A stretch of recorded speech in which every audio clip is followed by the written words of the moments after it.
그 이제 그 우크라이나 전쟁 관련돼 갖고 이번 그 침공하기 전에 러시아가 2014년도에 이제 크림반도를 병합하고 네. 또 돈바스 지역을 또 분쟁화하고 이렇게 하고 있는데 네. 근본적인 그랬던 이유는 어디에 있습니까? 근본적인 이유는 뭐 아까도 말했지만 뭐 우크라이나하고 러시아는 참 특수 관계고요.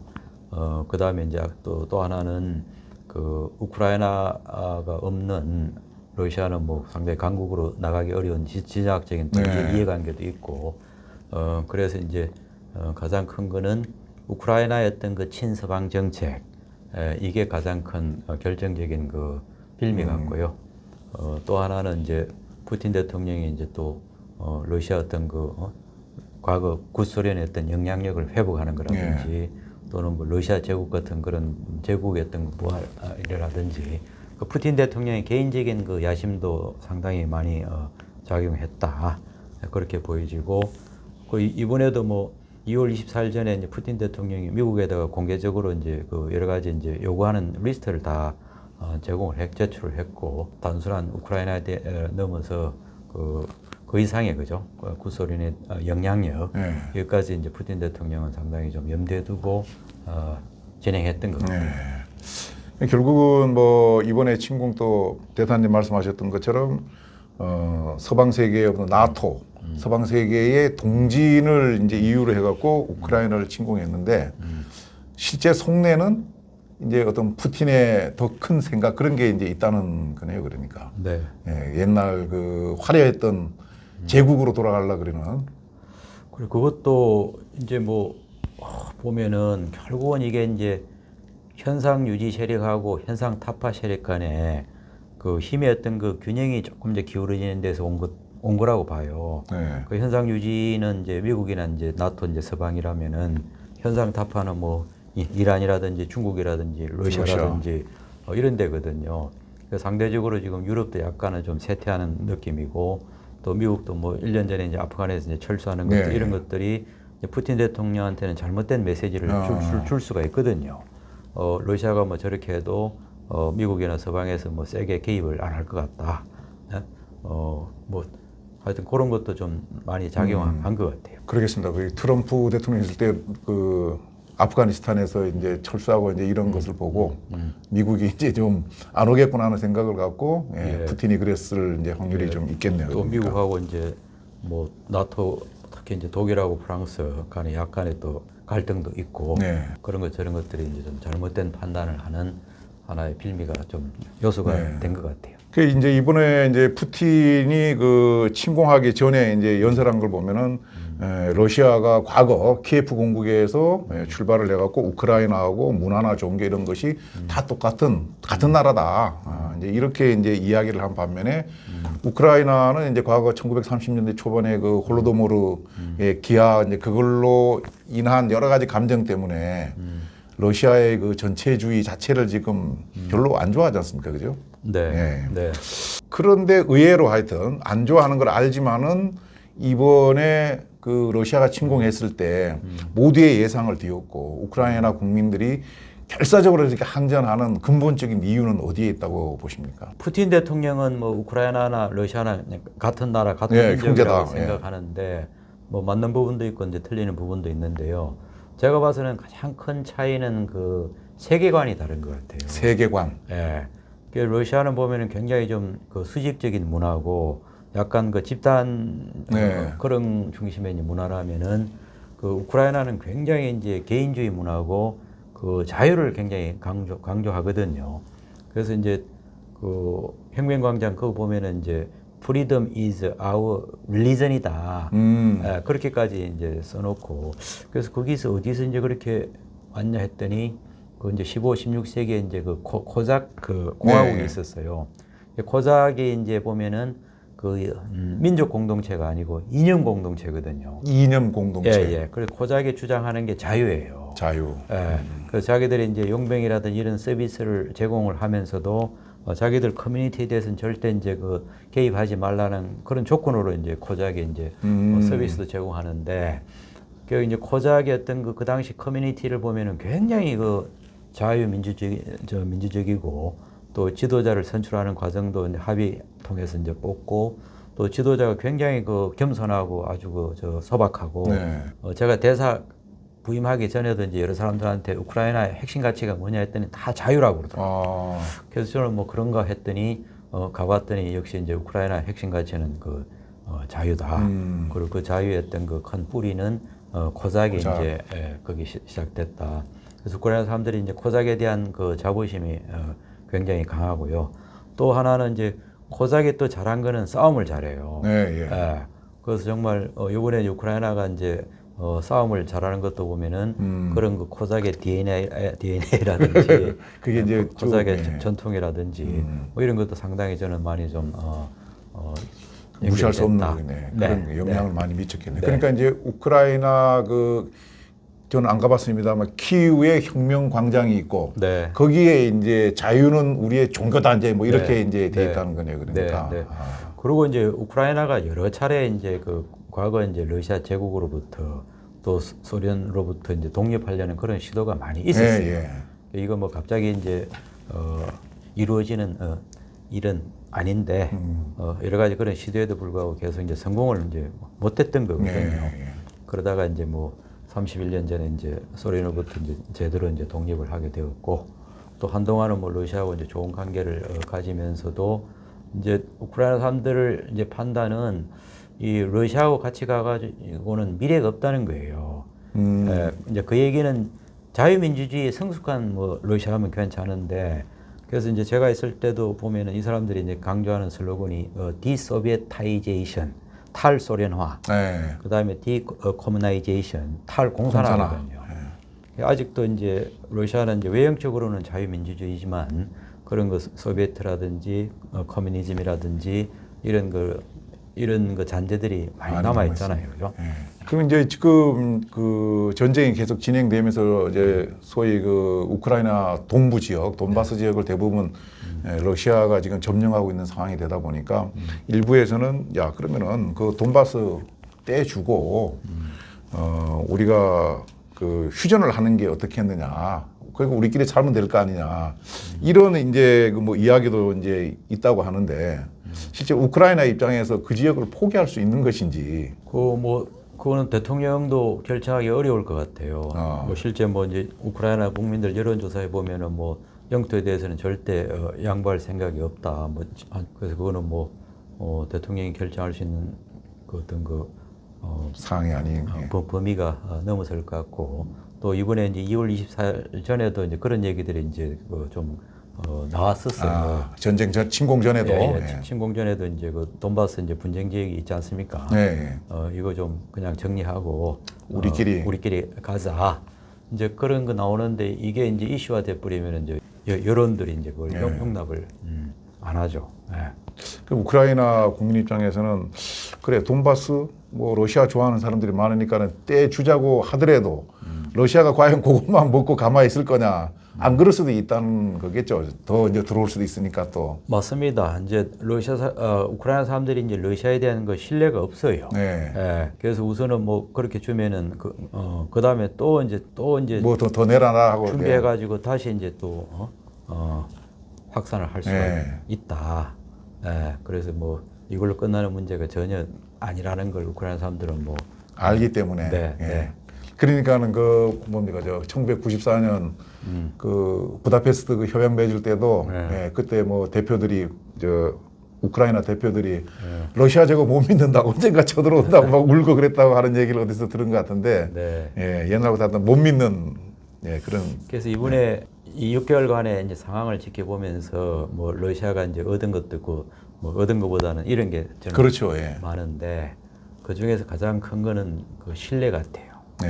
우리도 옛날 뭐 이솝 우화에 이제 늑대와 양치기 소년 나오잖아요. 그래서 그래서 정말 이제 거짓말을 하는 사람의 비극은 이제 진실을 얘기해도 이제 안 믿어주는 이제 그게 이번에 러시아 이런 가장 큰 신뢰 자산. 이제 최근에 이제 뉴스를 쭉 접하다 보면은 이제 이 우크라이나 전쟁이 그 자포리자 원전 일대에서 이제 뭐 포격이 되고 이렇게 한다 그래갖고 원전 어떤 관리, 방사능 물질 뭐 유출, 그 다음에 이제 우크라이나에 대한 어떤 전력 공급 중단, 뭐 이런 이야기들이 많이 나오고 있는데 이게 그대로 만약에 문제가 생긴다 그러면 큰 재앙이 될 것 같은데 거기에 대해서 대사님 뭐 말씀을 좀 듣고 싶습니다. 저도 뭐 이제 우크라이나 사태 터지고 나서 이제 초기부터 이제 몇 가지 얘기한 그 트리거 중에 하나가 네.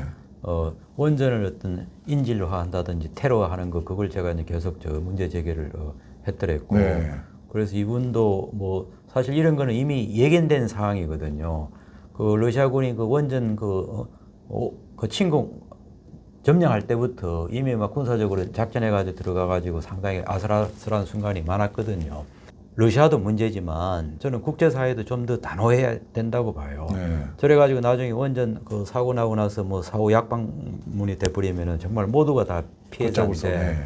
그래서 이거는 뭐 자꾸 이제 비판만 하고 뭐 성명만 낼 게 아니라 좀 더 그 원전에 대해서는 그 IAEA가 정말 들어가가지고 확실하게 이렇게 좀 원전 안전에 대해서는 좀 국제기구, 네. 국제사회가 좀 이렇게 책임 있는 행동을 해야지. 지금같이 이제 뭐 러시아 리더십에서는 그런 결정을 안 할 수도 있지만 현장에서 이제 그런 그 치고박는 과정에서 우발적으로라도 사고가 그렇죠. 난다면은 그때는 뭐 누가 책임집니까? 그래서 저는 이거는 뭐 러시아보다는 국제사회가 좀 더 단호해야 된다. 그리고 여기에 대해서는 중국하고 인도도 같은 목소리를 좀 내야 된다. 여기서 이제 침묵하는 거는 정말 이제 우리가 이제 하나의 방조하는 거하고 같거든요. 저도 지금 뭐 자고 나면 이제 우크라이나 뉴스를 보는데 내가 원전 뉴스는 뭐 정말 보는 게 겁이 나. 그러니까. 예. 예.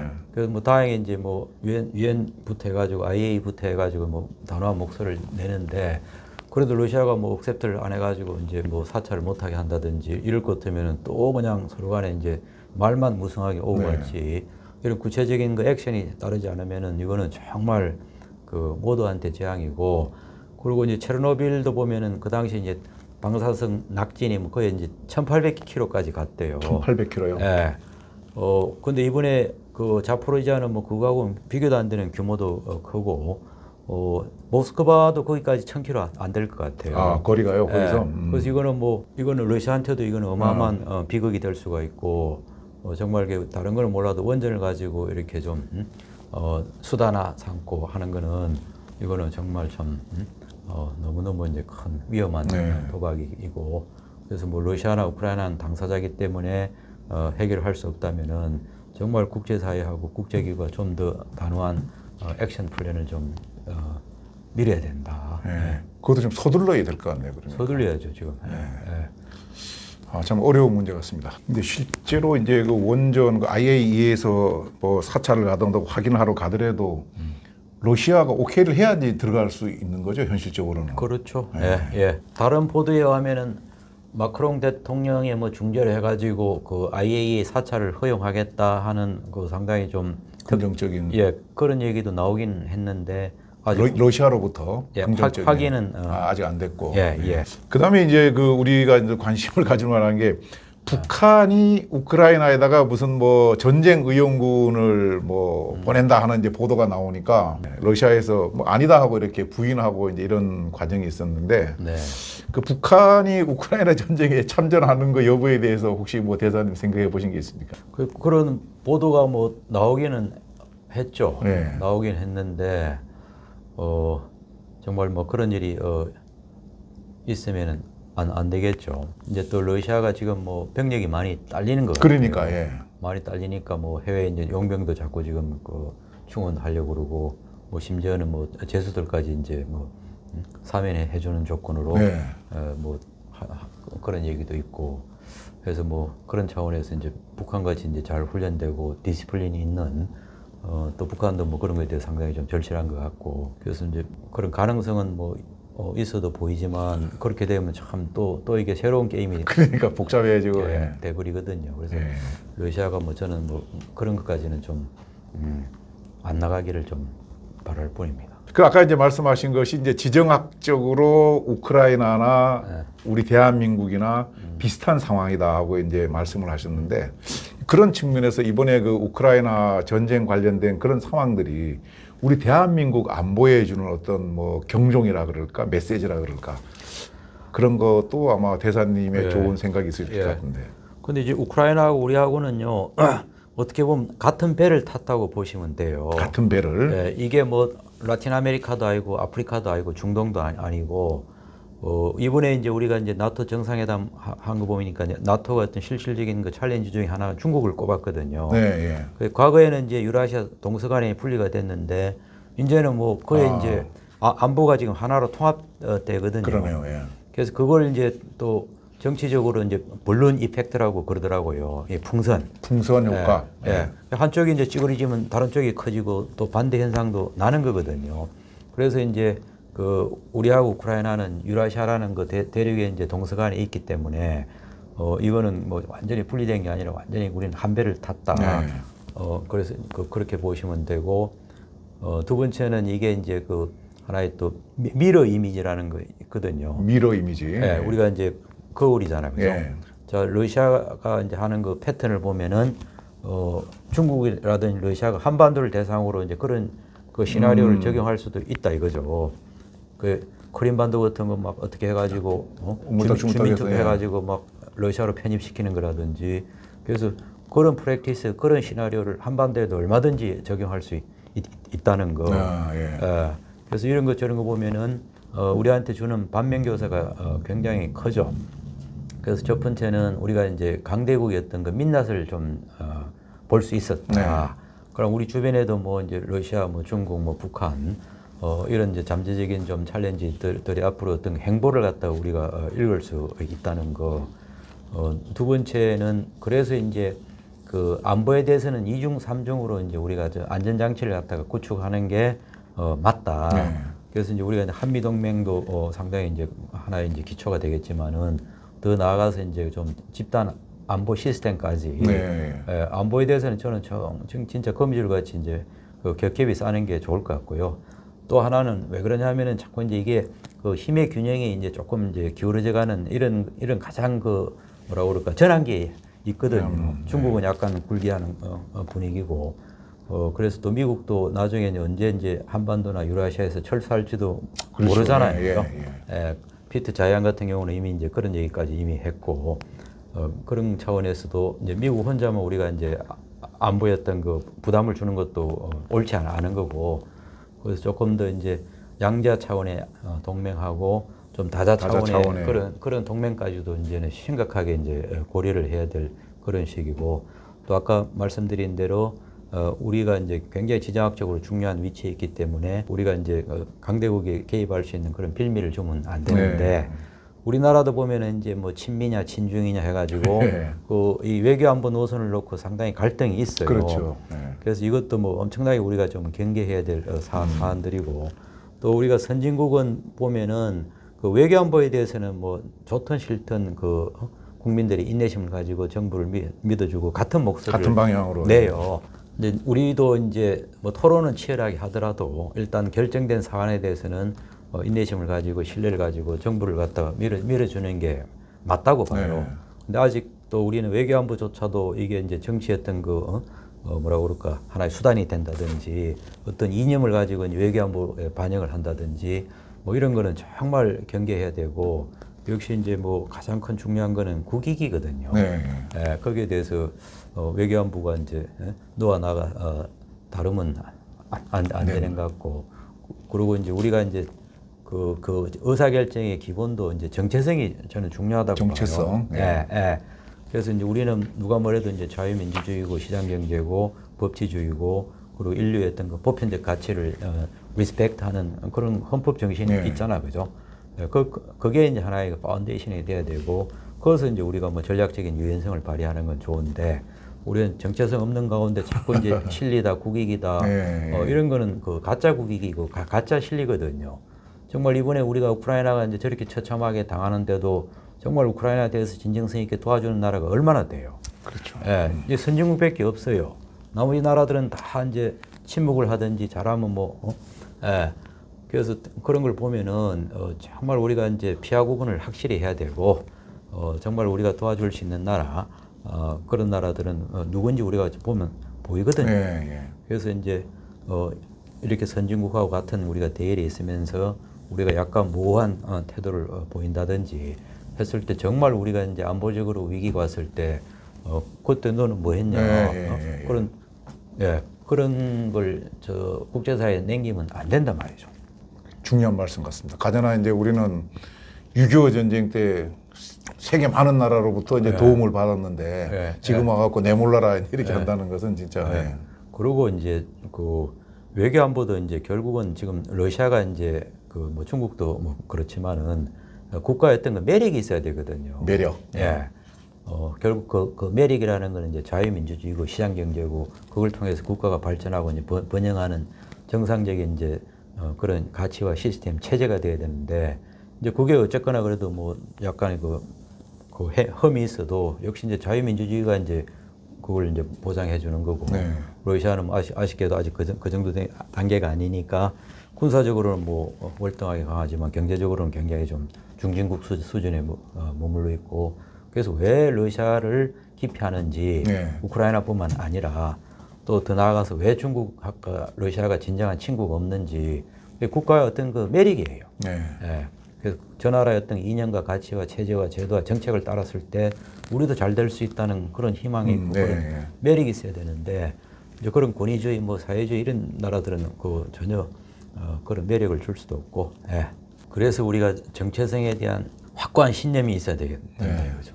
다만 우리가 이제 뭐 자유민주주의도 이제 우리가 좀 잘못된 자유민주주의, 병든 자유민주주의 이렇게 좀 방종이라든지 지나친 그 개인주의 어떤 그거라든지 뭐 자유민주주의가 잘못된 게 아니라 병든 자유민주주의가 그렇죠. 문제거든요.